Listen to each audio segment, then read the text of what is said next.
Simon, it's going to happen. It's not going to happen. It's going to happen. There was a deadline yesterday. Now it's not going to happen. Tyson Fury has declared that the Anthony Joshua fight is off due to this deadline that Tyson seemingly himself imposed yesterday. It's come and gone without a contract being signed. You and I were talking to Fury on Saturday night when we were up in Manchester. Anyway, it seems that the moment has come and gone. This was Fury. Well, guys, it's official. D-Day has come and gone. It's gone past 5 o'clock Monday. No contract has been signed. It's officially over for Joshua. He is now out in the cold with the Wolfpack. Forget about it. Idiot. Coward. House. Bodybuilder. Always knew it. Always knew he didn't have the minerals to fight the Gypsy King. Regardless of what you say now, I don't really care. Good luck with your career and your life. End of. Peace out. So is it end of? I mean, we do know there's more to this, Simon.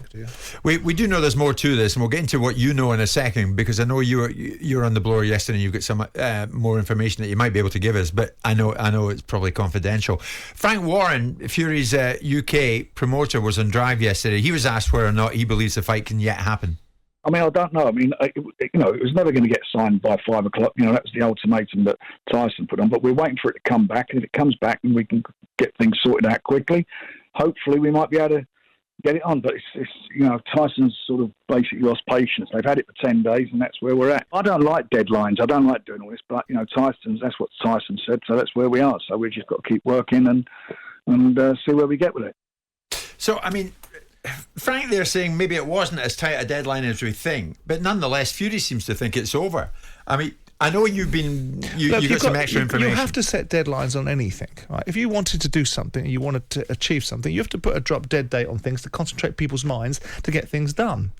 Now, if you want to deliver an outcome, you have to engage in the process of delivering a contract.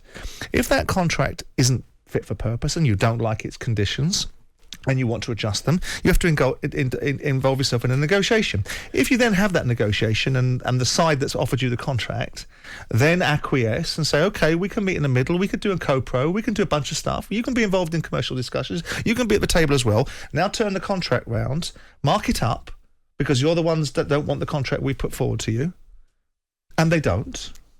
And people go off and they have other fights to deal with, like Canelo Alvarez and Triple G, and they don't come back. Then people like Tyson Fury that will feel, I'm in the box seat. Anthony Joshua was once in the box seat. I'm in the box seat now. I'm the undefeated heavyweight champion of the world. I'm the one giving you an opportunity. I want you to work to certain timelines. And I want to have a deadline because I want to know who I'm fighting in December. So who's ducking who?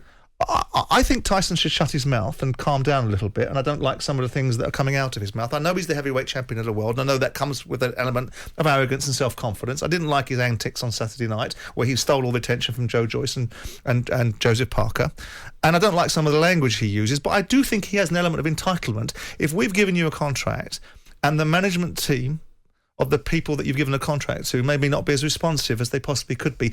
If I'm the management team of a fighter that's been given an opportunity, irrespective of how billable and bankable that fighter is still, I'm going to turn a contract around pretty quickly with my markups, so because I can put the owners back on the other side and say, I want this fight, the contract's done. I wonder if that is indeed the case. I wonder if relationships with broadcasters, the monetising of a fighter, that may be, if he gets knocked out by Tyson Fury, he goes nowhere. He's finished. He's done. He's retired.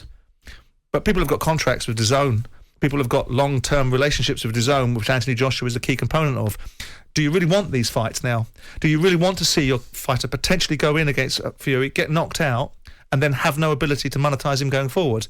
It feels to me that there isn't enough endeavour. 2 weeks to have a contract, and they've had it for 2 weeks.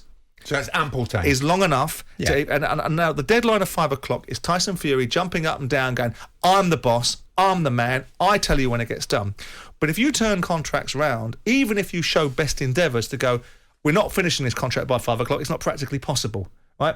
The Queen's passed away during the time we've had the contract. We've been abroad dealing with big fights in America. We've got other things to be doing. We haven't been able to make meetings or perhaps even take Zoom calls because that's not how the world works. But what we'll do is we'll show intent by sending you back a marked up copy of what we want. Fair enough. Now, if that doesn't happen, then imagine if you're Frank Warren or George Warren and you get a marked up contract back from Eddie Hearn, you walk over to your guy that's jumping up and down like a demented Tasmanian devil and say, Tyson, shut up. This is under control.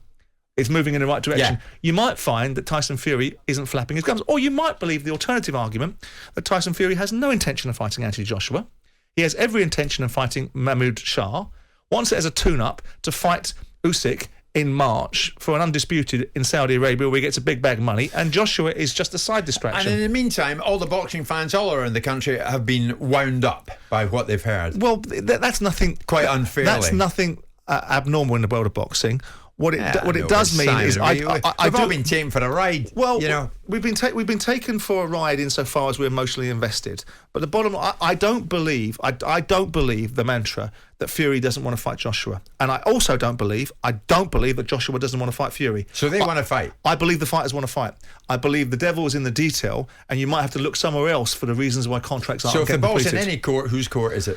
As we speak right now. Well, given the opportunities being given to Joshua, I would think the people that have to work harder to get a contract completed are those that are being given the bigger opportunity. Right. Who's Eddie been Hearn and Joshua. I think so. But I think Joshua's, like the typical fighter that he is, his reaction would be, I'll have that fight. And maybe management thinks, we don't want to cash the checks that your mouth is writing right now because maybe it's not in your best interest to be fighting Tyson Fury, because if you get your clock cleaned, that's you done. Yeah. With all due respect to, what's his name? Mahmoud Shah. Get it signed. Get the fight on. Just do it for the sake of the boxing public. Coming up to 11 o'clock. Jim White and Simon Jordan. Monday to Friday mornings from 10. On AM, on DAB, via the talkSPORT app and on your smart speaker. talkSPORT.